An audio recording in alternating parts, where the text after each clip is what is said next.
Keep watching The Politics every Friday, 12 p.m. Eastern Time on New York Parrot TV, the voice for humanity. Good morning. It's Thursday, and you know what that means. It's the Foreign Policy Review here at Parrot TV. I'm Dustin Pickering with my co-host, Carlo Parcelli. And today, our show topic should be interesting to a lot of writers out there. It's poets, unacknowledged legislators of the world. So we want to talk about how the art of language relates to diplomacy and foreign policy specifically. And so we're going to get into the nitty gritty here, and we're going to have some fun, and we're going to have an excellent and lively discussion about poets, the unacknowledged legislators of the world. You guys might recognize that from the Percy Shelley quote from In Defense of Poetry, which is an excellent essay. If you have not read that essay, get to reading it. It's an excellent introduction, overview, and a pretty thorough overview of the purpose of poetry and relation of myth to foundations of society, so forth. So that's quite interesting. So what do you think, Carlo, of the topic today?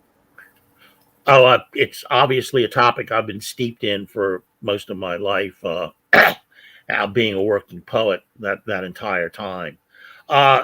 It's interesting. We're beginning with or we're calling the program what we did from Shelley, a romantic poet, and it's I don't think people often consider, or maybe they do, or maybe I'm wrong about this, but that the Romantics were quite political. I mean, Byron wrote a couple of wonderful poems in defense of the Luddites. And also he fought in the War of Independence in Greece. Of course, you've got Blake, who wrote about the poverty that he saw in England, in industrial England at the time. And even Wordsworth wrote a wonderful little paean to Toussaint Louverture, who led the slave revolt in Haiti. So that they were very much politically involved to another degree, but in the long and the short of it, that's not the quality. I mean, that it's not their reputation is not dependent on their political point of view. Their immortality is dependent on the quality of their work, and on the art aspect, which is it's a wholly separate entity than from the having some political stance. I mean, having a political stance doesn't mean you're automatically going to be a poet that ought to be listened to or read or heard. Obviously, the 20th century, which is not that far in the past, and I was there, the two greatest American poets didn't even end up being Americans. It's Ezra Pound and T.S. Eliot. Both of those motherfuckers were anti-Semites. Pound profoundly anti-Semitic, almost disgustingly so. Yet they're the two best poets of the 20th century. And Wallace Stevens is maybe the third, but he was an anti-Semite and a racist too. So you got to deal with that. You can't read Ussel and Moberly or parts of the cantos or the four quartets and go, oh, this is yeah, especially compared to a lot of the drivel I'm confronted with every day and was confronted with for the 17 years I was a poetry editor for Flashpoint magazine that we had. Oh my God. I know you've been there. I know you've experienced that. You've done 240 plus shows with poets. You're steeped in poetry, and I would say if we had a frank discussion in the back of a bar somewhere, and I got you a little drunk, you'd probably tell me how you actually feel about a lot of the stuff you've encountered. So there's a, there's a difference. What I want to say is there's a difference between art, and there's a difference between the subject matter of art. Absolutely. And the political engagement, like as you said, I mean, you can write a really bad poem politically involved with the right causes, and you can write a really good poem that is really bordering on fascism, or, especially, you have T.S. Eliot, as you mentioned, Ezra Pound. These guys, they had high quality language and inventiveness in their style, and just the language structures and stuff that are being experimented with. I mean, they represented the time of World War II era, and they had some very questionable remarks and thoughts on a lot of things. I mean, as we know Pound's legacy and how he eventually renounced, from what I've heard, fascism. He was very involved in Italian fascism. Oh yeah, absolutely. I mean, you have great political poems. M.A. Césaire's "Return to My Native Land" is indisputably a great poem dealing with societal, political, and economic oppression. That's hands down brilliant. And there of course there are others, but to put the cart before the horse, that is to put the subject matter before the horse, and the people that represent, the people that or feel like they represent, because you got a lot of basically milquetoast middle class people writing about oppression when they don't have the foggiest idea what it must be like to live under an oppressive culture. Right. From my point of view, I want to dig deeper. I've just sent a collection of monologues, dramatic monologues, out to my publisher, and the opening monologue is called Terreur, and Terreur was a French Enlightenment medical anomaly. You can look them up, Tarrare, but it's a critique of the Enlightenment, and I couldn't think of any other character more antithetical to the assumptions we make about the Enlightenment than Terreur. But the fact of the matter is, unless I have the opportunity to read it and perform it, and even after I have that, it just simply scares the other poets. It frightens them to death because they've never conceived of anything with so much history, like people say about the cantos, a poem with history in it, a poem that contains history, that they're not even aware that it. I read before audiences on occasion that don't even understand what I'm doing as poetry, and basically what I'm doing is taking all the best from the scrapbook of poetry for the last 3,000 years, and with emphasis on certain things like the metaphysical poets and the romantic poets and of course Pound and Eliot and people like that. But they don't even get it because they don't have the grounding, they don't have the experience, and this is part of the problem, I think, with the assumption that people like me really don't deserve a place at the table because it's somebody else's time. Well, art doesn't work that way, pal. It's the guy with the talent for art that's really in the end going to ultimately win the game. Even if nobody even knows who he is, he's won. Because now, frankly, I have a question. How does survive? How does language and poetry, specifically in the arts, create a cultural identity that people have foundationally, that they can base these, because you're talking, one of the things you're talking about is having a knowledge of tradition and using language to convey that tradition. How does that work for you in your work? Well, it's not tradition. I mean, that's sort of I mean that loosely. We could talk about Eliot's tradition and the individual talent if you want to, but let's not. Let's talk about the notion that what we think tradition is now, and in poetry, and and I cannot write about the tradition of people. I can't write about the Native American tradition. I can't do it. I mean, I don't even, in a very real sense, I can't even write about current political. The closer I get to a current political or social theme, the worse the writing gets, and I have the I same back away problem. from it. I have And the exact same but problem. and a lot of people do. And of course, the people that write it, they write it, and it stinks, and they don't realize how bad it is, and how useless ultimately it is. What a throwaway it is. But we talked about this a little bit before. But when we're primarily dealing with the English language, uh, and that's primarily what you and I deal with when we read poetry. I mean, I can read a little German and that sort of thing, but that and there is a Western epistemology. There is an Indo-European epistemology, and what I mean by epistemology is the way we can know the world, and that's always valid. That's what makes Shakespeare so great. I mean, everybody wants to talk about his grasp of human nature. Well, the fact of the matter is, it's more of a grasp of language. It was like he could create a language that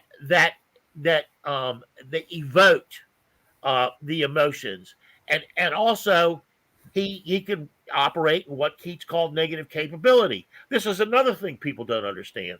I'm banned from some things because my dramatic monologues have characters in it, not me, but characters in it that use foul language or use racist language, but they're characters, for Christ's sake.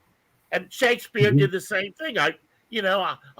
When I get hostile responses, I start babbling quotes from Taming of the Shrew, and they go, "Where's that from?" Well, that's from Shakespeare.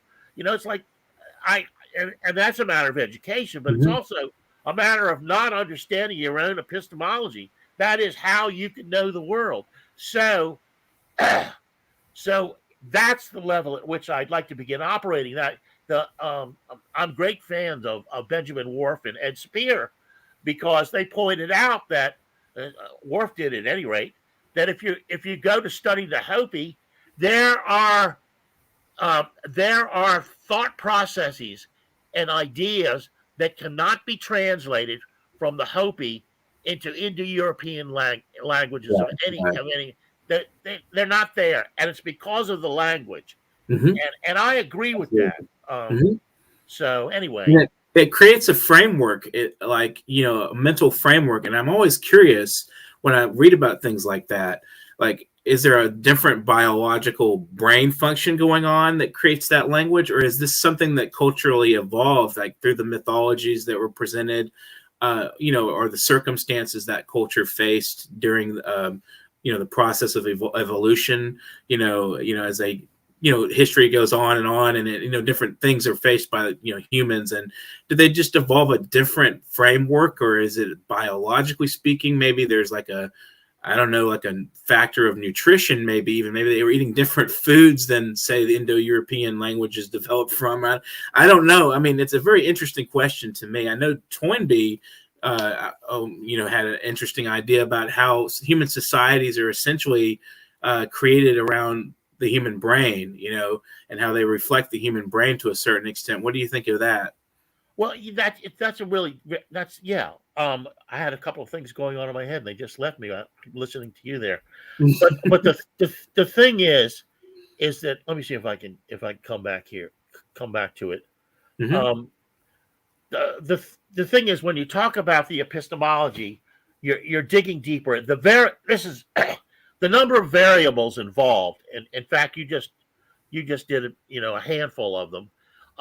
The number of variables that can be involved in actuality or reality is far too numerous to capture, not only within any kind of one work of art or one work of history or anything, but they're also the Western mind, that the mind that really begins with the late Renaissance and takes Mhm. off with the calculus, Newton and Leibniz.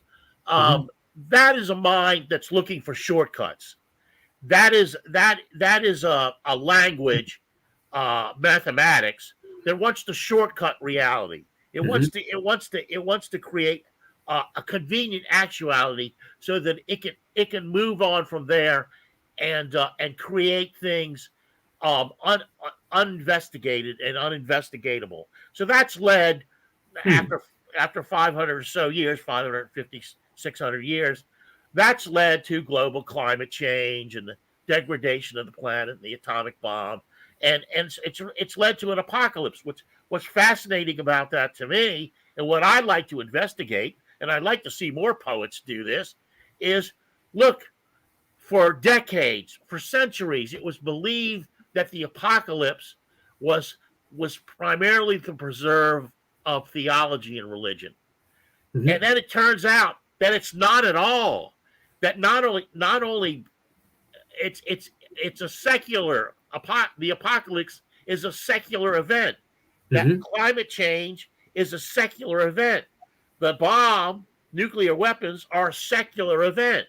As a matter of fact, the people who believe in fighting climate change or promoting climate change, for that matter, to a large degree, and certainly the people that believe in creating nuclear weapons, don't regard religion as central to the matter at any rate. So religion was kind of like the stupid relative that stood beside and had the answer, had the counter answer in its hands.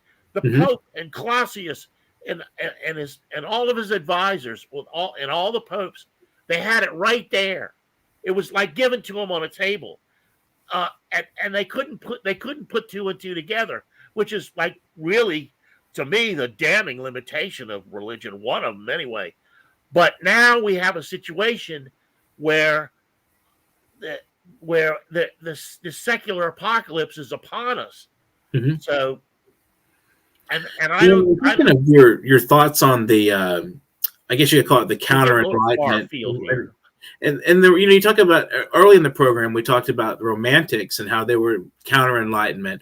I'm specifically thinking of some of William Blake's wonderful poetry about the exploitation of young people and things of this nature, like how you're mentioning industrialism and how that the Industrial Revolution impacts climate change and so forth. And so you have this counter enlightenment, this critique of the Enlightenment through the Romantics that precedes a lot of some of the worst disasters in human history. Like you didn't mention the atom bomb. That's just one example you threw at us. And it's funny that it seems like the Romantics, since they preceded the worst of the disasters that industrialism created, and they were creating a mythos through their critiques. How do you think that when they say poetry as prophecy? I mean, how does that happen? Do you think? I mean, that's it really seems to set a groundwork of values that create a kind of questioning of the dominant system that is essentially leading towards destruction. Yeah, I mean Blake, uh, certainly Wonderful his example. short lyrics about Hmm. industrialization, and we covered it, Byron and the Luddites, and so on and so Hmm. forth, and Hmm. Wordsworth, of course, who his love of nature, was, he could see the antipathy between the Industrial Revolution and his love of the natural world. So you're right; they were very prophetic in that regard, and they and it's interesting from our point of view, because there were poets and nobody ultimately gave a fuck, Right. who was intent upon destroying the planet. They don't care. They can even, you could get people like Edward Teller, uh, the nuclear physicist, who, one of the creators of of the nuclear bombs, playing Brahms. But when you hear him play Brahms, it's like he's polluting it. It's like Hmm. he's got this great piece of music and this wonderful pure emotion, and the guy can't even get there. Condoleezza Rice is another person. It's so amazing to listen to these people try to play this profound music. And if you have that kind of ear, you could go, wow, they don't have the sensibility to take it in, to take Beethoven in, to take Brahms in. They just don't have it. And that describes most of the world. And that's where we get Shelley's unacknowledged legislators of the world. He didn't say acknowledged, he said unacknowledged. Right. And so you have that kind of they're Cassandras. They're like Cassandra, who could predict the future, but nobody believed her. That kind of frustration. And that's really kind of endemic to the Western artistic ethos. That there's many works that deal with that, and for good reason, because that's really what's taking place. And we have in our culture, in American culture, when I say our, I mean, United States specifically, there's like this large swath of social justice movements and the poetics and involved in that.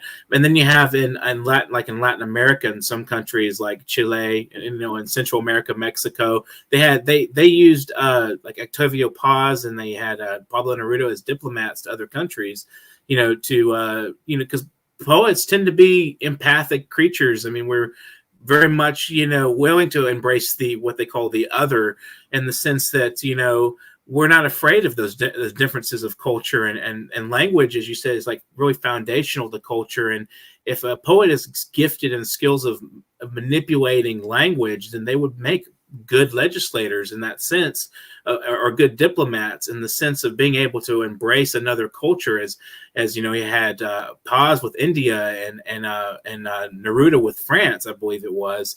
Both of these guys were given the highest status of their culture. And in America, we have the movement, social justice movements of poetry that are trying to kind of embrace the political edge of things. And I don't see a lot of the kind of critiques you're referring to in a lot of that stuff. It's a lot of identity politics is what it is. What is your take on identity politics? Well, yeah, that's a complicated question, and I'll probably get lost in the woods on it. But I begin by saying, look, come back. So, I mean, you've got diplomat poets like Neruda, and I'm not.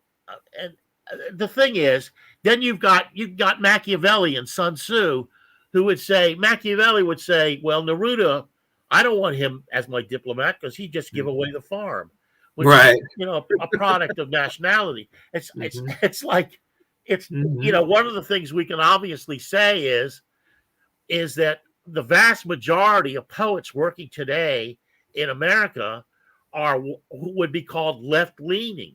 I mean, I defy anybody to refute that assumption. It's true. You're liberal-minded. So you're talking about telegraphing your position. I mean, and that's the worst thing you could do for art, is to telegraph your position. That's like anti-Shakespeare 101. It's like anti-Chaucer 101, because you want to have a fuller understanding of human nature within the work itself. And when you just come over and over again with this rhetorical stuff, you're giving away the game. You become the arbiter, and it's easy for somebody out there hearing it to go, how the fuck did you become the arbiter? Who made you? Who crowned you king? Give me a break. And so, when people insist on writing in that way, I mean, here in Washington, we have busboys and poets, and it's a place where you can go. Restaurants and bars and everything, but at the same time, they all have this huge reading room, and they have weekly readings, and virtually, I mean, I don't think I went there other than myself when I performed there on those rare occasions that you had somebody who was bringing the fullness of humanity onto the stage, And ironically, it was one of my little monologues in a book I published in 2012, 88 monologues of Canaanite Gospel, called Lazarus, that actually got me more gigs there, ironically, because it was so profane and it was so toward religion, and also so comical, and the language was so original that it was like it couldn't break through. It became the piece I did. If I was going to go somewhere and nobody knew who the hell I was, I would definitely open with that piece, because it's only in its unabridged form, it only runs about 5 minutes, and it has humor, and it plays with language and that sort of thing, and it uses a lot of profanity, and it treats, and Lazarus is a fall down drunk, so his whole speech is from the point of view of somebody who can't stand his nephew Jesus, because he had a deal with Jesus, and Jesus was a real deal breaker and didn't come back. He was supposed to come back in 2 days, and he didn't show up for 4 days. So Lazarus ended up in his tomb for 4 days instead of 2, and he was pissed about it. So it's like it was that kind of profanity, but that's what breaks through. But if I get any subtler than that, I lose more and more of the audience. So I don't know what point I was trying to make, but he's a full human being. He's not the kind of religious cutout that you get from the New Testament. He's a real flesh and blood human being, to the extreme, yes, granted, but I'm just using him as an example. And I mean, one of the monologues I just sent along in this new book is Claudia Metelli. Claudia Metelli was a sister of Claudius Pulchus, pretty boy Pulchus, or no, pretty boy Claudius, because Pulchus means beautiful. And I just talk about her friendship with Cleopatra and Rome at the time. But inside that, and she was a woman of luxury. She loved luxury, so I'm dealing with that aspect of her personality. So I'm not just going, "Oh, what an awful person she was." That I'm pointing out the complexities of who she was, and of course I admire her because she hated Cicero, and so do I. But that's the kind of fullness I'm talking about. That's what Keats talks about in his negative capability, the ability to exist in another being, in another aspect of reality, without being fussy about it, argumentative, rhetorical. But anyway, okay. That's what I was getting at when I was mentioning earlier, like the empathy. I mean, that's a common word that people can relate to. It, empathy, and in its relation to being able, as a diplomat, as a poet, as a diplomat, being able to recognize, the other, quote unquote. There's like being able to navigate those realms is something that really only poets can do. It seems like. I mean, I don't know of any other kind of branch of work that involves a lot of playing as another character kind of format, other than actors maybe. I mean, actors, but I don't know if we could use actors. They may be like politicians in a way if we made them diplomats. Some actors actually go into politics, so I don't know if has any poet ever, at least in this country, in the United States, has any poet ever run for office and been successful? I mean, I know there's some that have. There was a critique I remember hearing of some of the poets that serve in the inaugural poets. I mean, we have Amanda Gorman. There's been a lot of critiques of her work and of her as a poet, as a writer, from her presentation, which I thought the presentation was good. I didn't really care for the use of the way the language was used. In my personal opinion was, it's very cut and dry kind of, but for an inaugural poem, I guess as an occasional poem, it worked. I mean, it inspired people, and that's what it was intended to do. So I can't really complain. I mean, but does that give a sort of decorative, I remember reading in Rousseau, where he says the arts kind of give us a little garlands of flowers on our condition, on the human condition. That's the chains, are filled with flowers now, instead of, us trying to really kind of, engage with our situation. What do you think of the idea of engagement versus, reflecting and beautifying, in the way I mentioned, politically, at least in terms of society, like using poetry as a format to engage with the world, as like the Romantics did, versus, say, the inaugural poets, who kind of are intended to celebrate an occasion of inauguration, and that's sort of like the garland, the flower garland on the chain, of the humanities, chains that we're struggling for freedom, and for the dignity of the human race. I mean, and that takes ability to embrace differences and not even just culturally, but there's so many other ways that we differ. We're different from each other, and being able to put yourself in that mindset of another person, like just kind of that characteristic seems to be very much a arts related phenomena. I don't know many people that are able to do that. I mean, everything seems to be perceived from the lens of me. When I talk to people, a lot of times it's either themselves, and if you say something they can relate to, then they are fully engaged with you. But when you talk about something that's above their scope or it's outside their experience, they can't relate to it. But for some reason, there's some people that are able to cross that bridge, and I think that's the poetic mentality, or the poetic sensibility that you're referring to.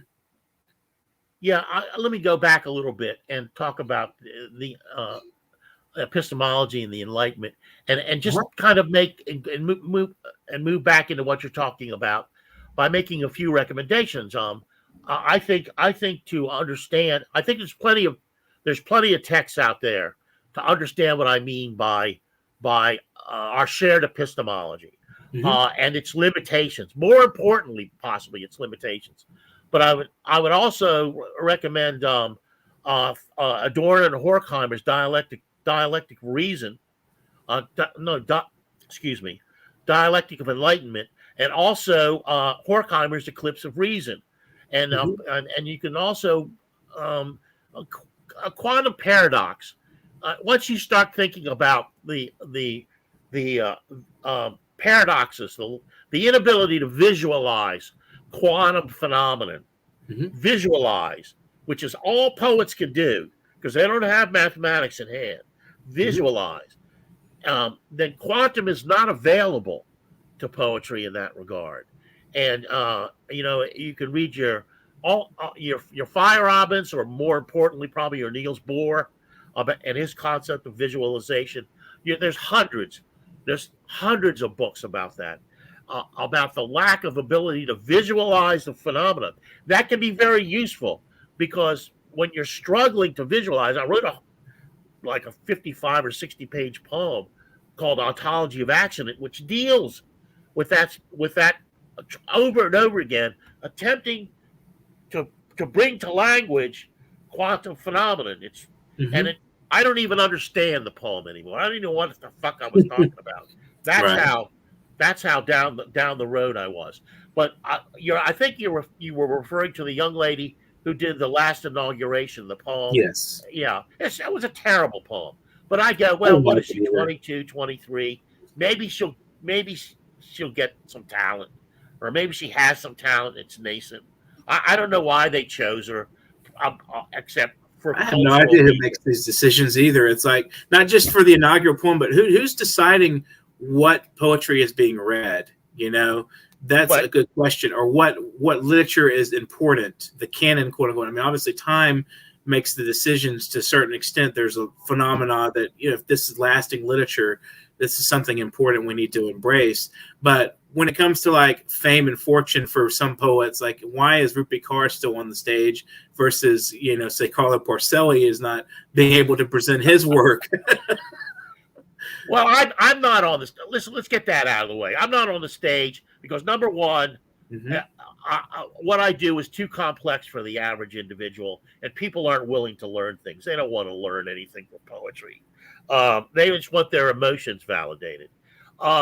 Secondly, I'm too fucking good. I'm just really good at what I do, and that's really frowned on. And people, especially in this area here, in the DC area, will actually set up barricades so that I won't have the opportunity to show what I can do, because they've learned over the years that if you have me on the list of poets, I'm going to steal the show. It's given. So that's that. Mm-hmm. It's interesting we were talking. Let's go back to the young woman. It's interesting because in my time, when I was a teenager, it was Robert Frost that was going. Who could be? What greater contrast could you have from Robert Frost to the young lady we have now? Mm-hmm. Now, I'm no fan of Robert Frost. A good friend of mine, a very close friend of mine, a novelist.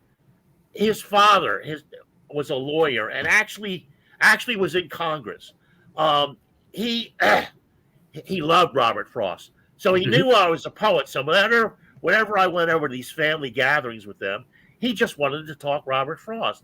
Now, I find most of Robert Frost not germane to my experience, and kind of boring and prosaic. Though there are a few poems he wrote that are in my humble opinion, are quite good.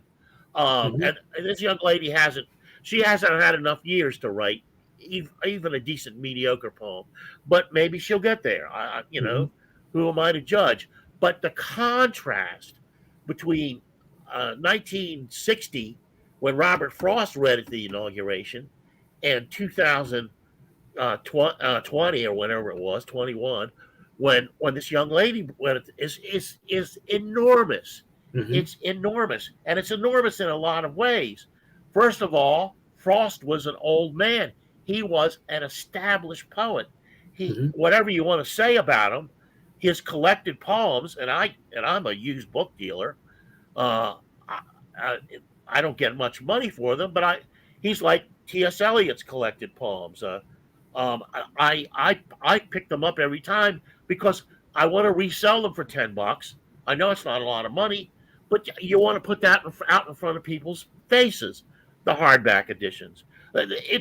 Eliot's an interesting cultural phenomenon for me, among many other things, because I love and admire Eliot's work. But when Cats came out, everybody went to see the Broadway show, and not me, but a lot of people did. So his old book of possums, old book of practical cats, old possums book of practical cats. The paperback went through the roof, but a lot of people wanted to explore them, so they wrote that collection.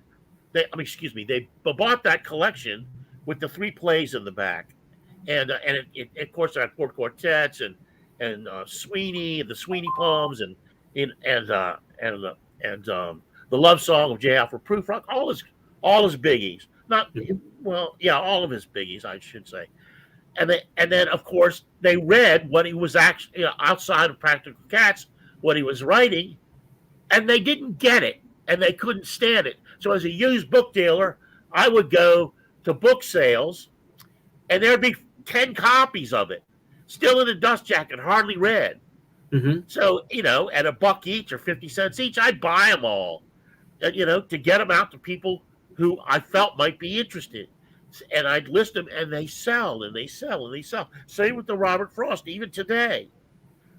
But I can, if I think about it, I can name 10 times as many poets I can't give away that had reputations. When Frost was hot, when Eliot was hot, you can't give them away. So it's like, this young lady is going to go that way or the other way. As far as I'm concerned, I think the most I've ever sold was of a book of mine was the last one, because the guy pays me a small royalty, and it amounts to about 110 copies. That's a bestseller for me, So I still have copies. of my 1976 first book.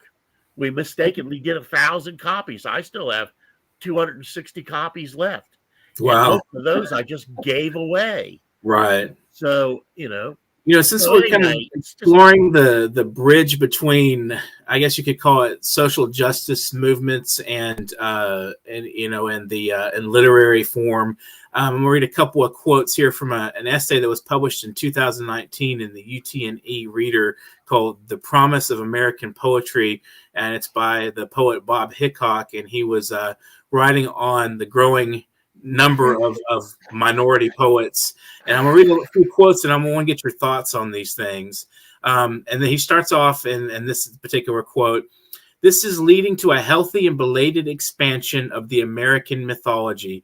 To the stories we've long told about democracy and opportunity, we're beginning to embrace narratives of oppression and exclusion. While these narratives have always been there, they've never been mainstream. But as minorities become a collective majority, as women move from the background to the foreground, stories of oppression and exclusion become axiomatic and politically necessary if we're to have an engaged citizenry. Politics in this context is the natural territory of art. To be involved, people need to be seen for who they are, and poets are doing this." What are your thoughts on his ideas that politics, especially, is the natural territory of art? Well, I'm glad you picked that quote.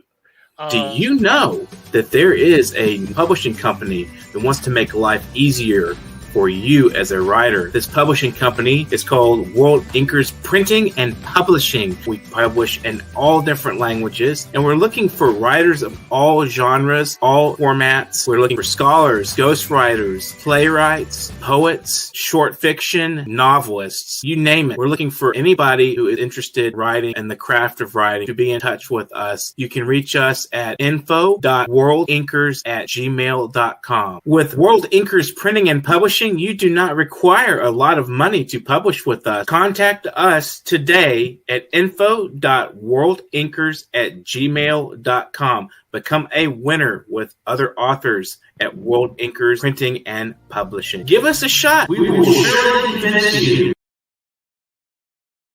Welcome back to the Foreign Policy Review. We were just discussing The Promise of American Poetry by Bob Hickok, and I read a quote there just before the break. Let's see what Carlo has to say about it.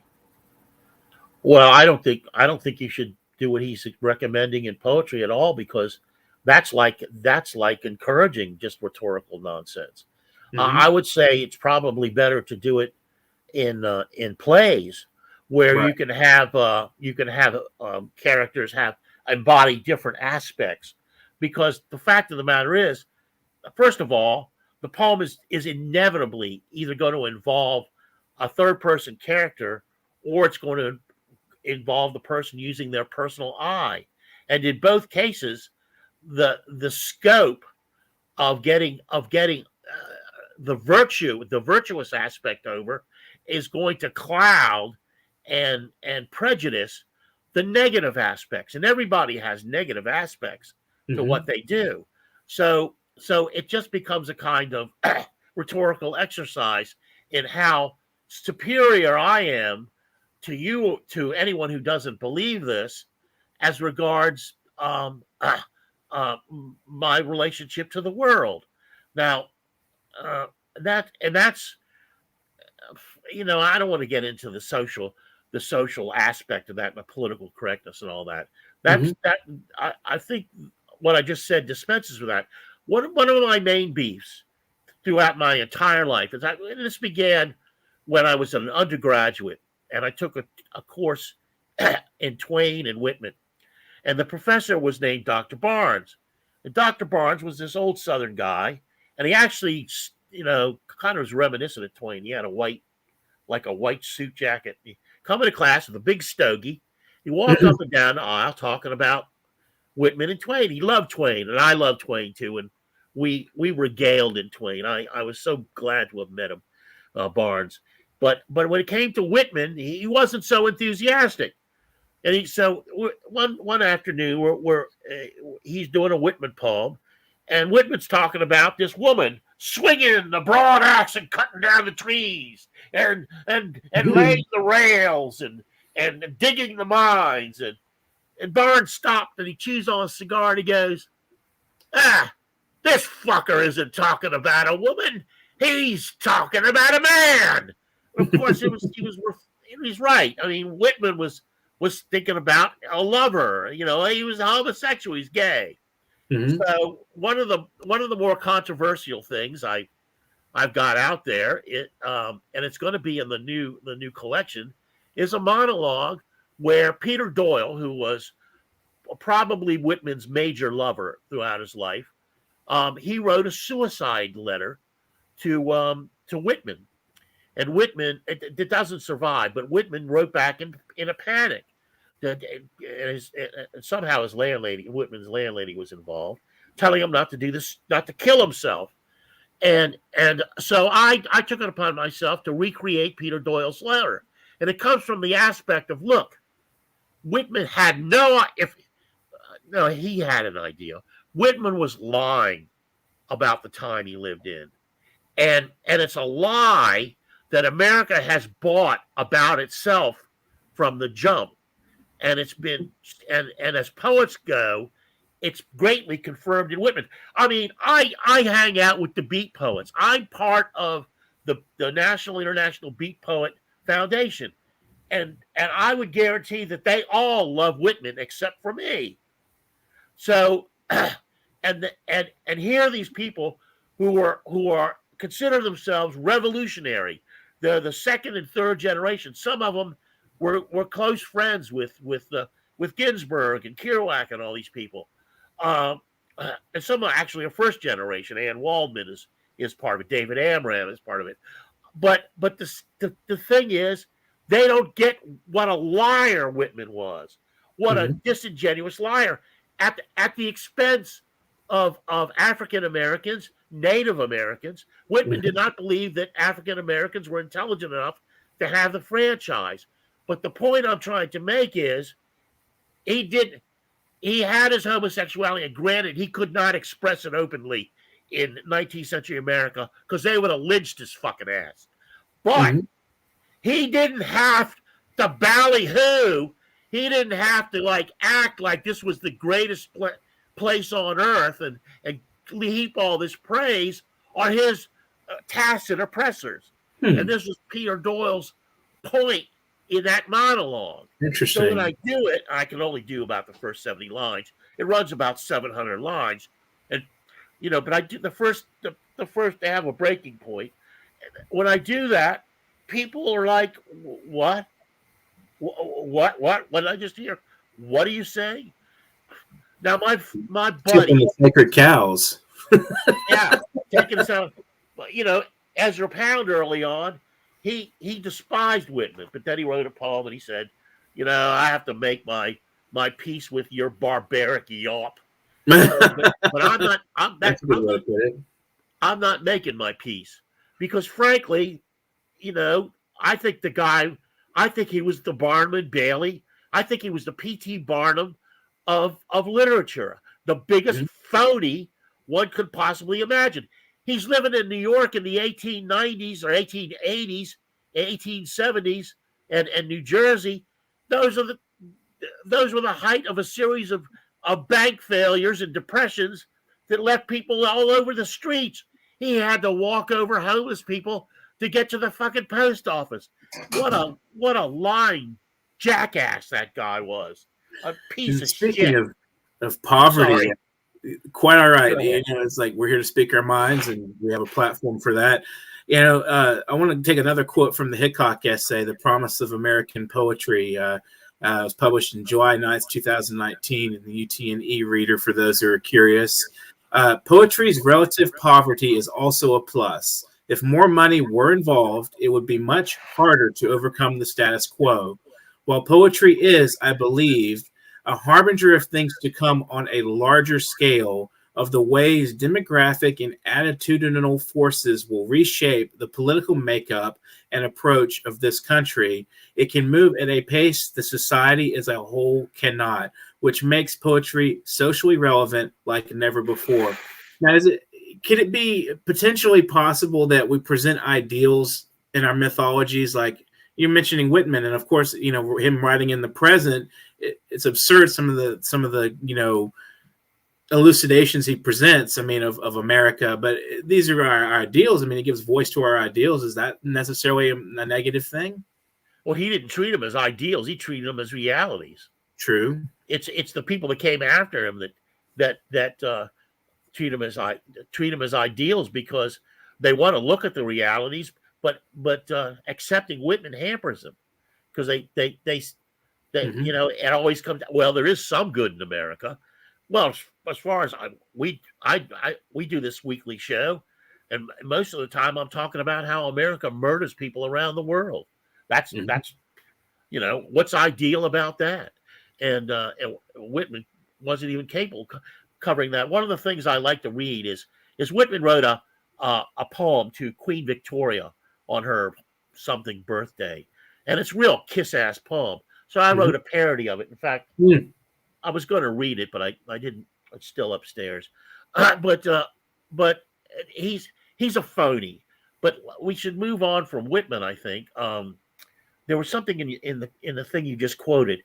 Oh yeah, when we decided on this theme, I looked up poems that changed the world, and I came up with this hypertext.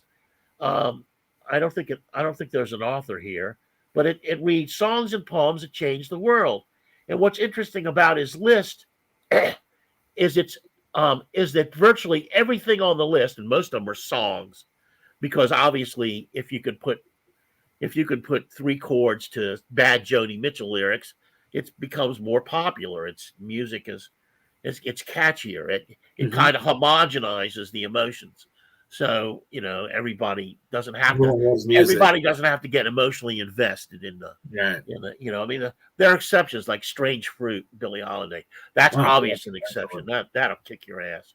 But most of the things he's got going on here have been through the capitalist recording mill. I'm just looking at a whole list here, the longest list, and when it comes to the poets. He doesn't really have anything to say. He quotes Auden, poetry makes nothing happen, things like that. I can't go through the whole thing because I can't get it to come down. But the point I want to make is if it wasn't for money, that what's his face just said has no place in it, we wouldn't have the music, the poetry of Bob Dylan wouldn't exist if Columbia Records hadn't picked up on him and paid him big royalties. I mean, it's very true. To get your voice out there. Let's just say if you're an average struggling musician and you want your music heard, I mean, on that level, the only way to really get a mass audience is to not only to be good at what you do or innovative in some way, but you have to have backing of some kind of financial backing to get the work, promote the work and promote your tour and to help you survive as a struggling artist while you're creating that music. And it goes the same with poetry and poets. I mean, we can't starve to death. I mean, we can, some have, but can you really get the work out there? I mean, would the work we know who Van Hoyk is if it wasn't for capitalism promoting the crap out of him, and making him an enterprise. Well, and Dylan is, when I choose Dylan, I'm choosing the exception because actually, as far as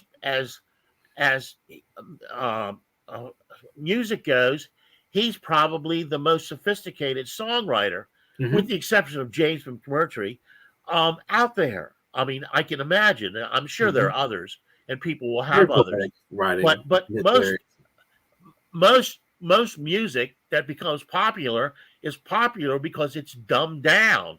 It's not like the politicians and the dictators and the rulers who have been around for thousands of years are not wrong. I mean, the dumber the population, the more malleable we get. We can see that with COVID right now. And I the mean, my first wife people was they go fond of. after, and in every case, the first people they go after, the dictators and the tyrants, the first people they start lynching, in any case, are the artists and the creative minds that are saying, "Wait, challenging their power." Because in the CIA when the FBI is spied on Faulkner, I mean, Faulkner's the most innocuous, citizen of this country you could think of in so many ways, and he wasn't always on the right side of history, as we know. And so why spy on him? Why intimidate and antagonize him in that way if there's not some power to the written word and to literature? Yeah, that's another huge topic. I mean, Mm-hmm.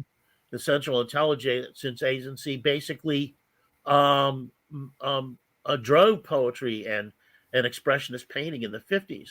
I mean, Right, Counter right. Magazine, Peter Matheson, what's that idiot? I can't remember his name. Oh, Plimpton. These were all CIA people. Mm-hmm. So and the awards, a lot of the cash awards were basically given as CIA fronts to manipulate the arts. And you Right. go, well, why bother? But when you look at it, relatively speaking, say up against the money that's referenced to the military-industrial complex, it's a pittance. It's next to nothing. But man, this is such a huge topic. We Mm-hmm. barely scratched the surface. I think so. I think we in the last but hour we've talked a lot about the meaning, just the meaning of what it is to be an unacknowledged legislator of the world, and the mythos created through poetry. We mentioned Whitman being kind of speaking of ideals, and he speaks of them as reality, as you say. This is what America is, or this is how it is, and we have interpreted it as this is what America should be, and how much of our ideals are created in ideality. And you also mentioned epistemology of language, and how we use and shape culture through language, and the ability for language to maybe push us a little further to that ideal. In that sense, that unacknowledged legislator would be someone who writes the law, maybe not enacts it or executes it, but writes the law, and then it's up to humanity to execute the law. So we make humanity or the culture at large the executor of the law, of the unacknowledged legislation, as poetry is. I mean, poetry creates a mythos, I think, of ideality that is very much a powerful process. Yeah.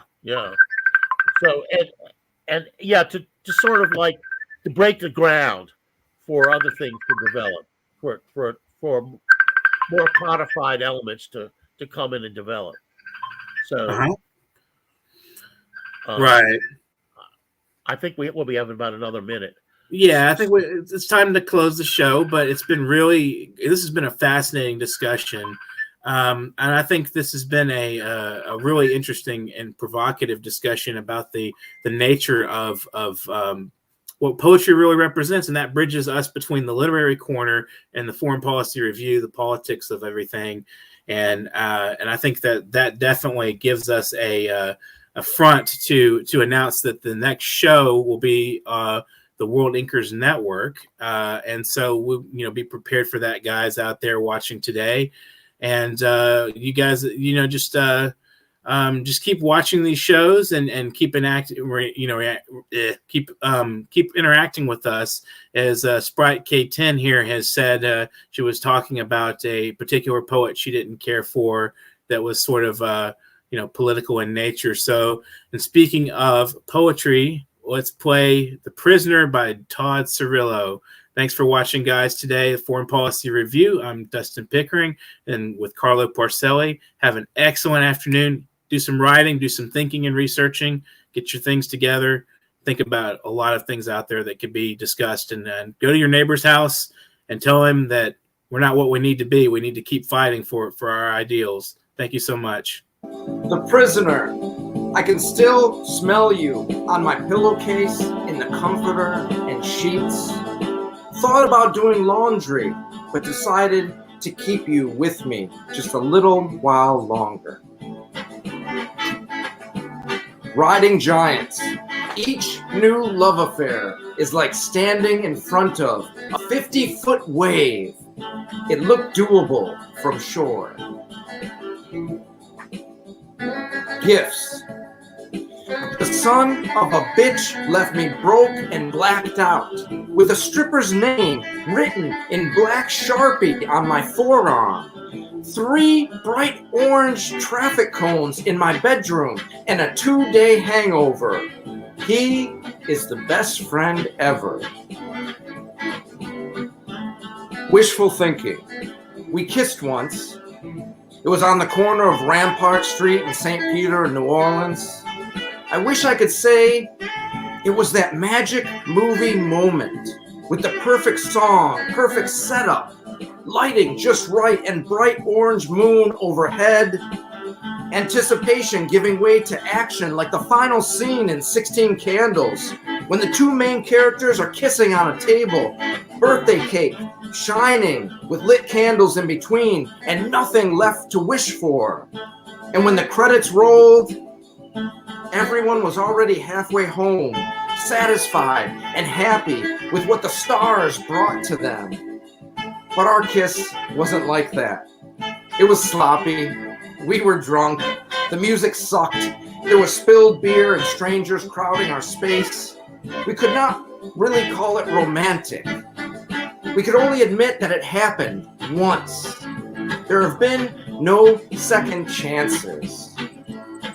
I have had 1,000 more moments between that kiss and today, some amazing, others incredible, fulfilling, and fun, but all have put me here, back here, alone, staring at the stars, with only one wish left. Corner.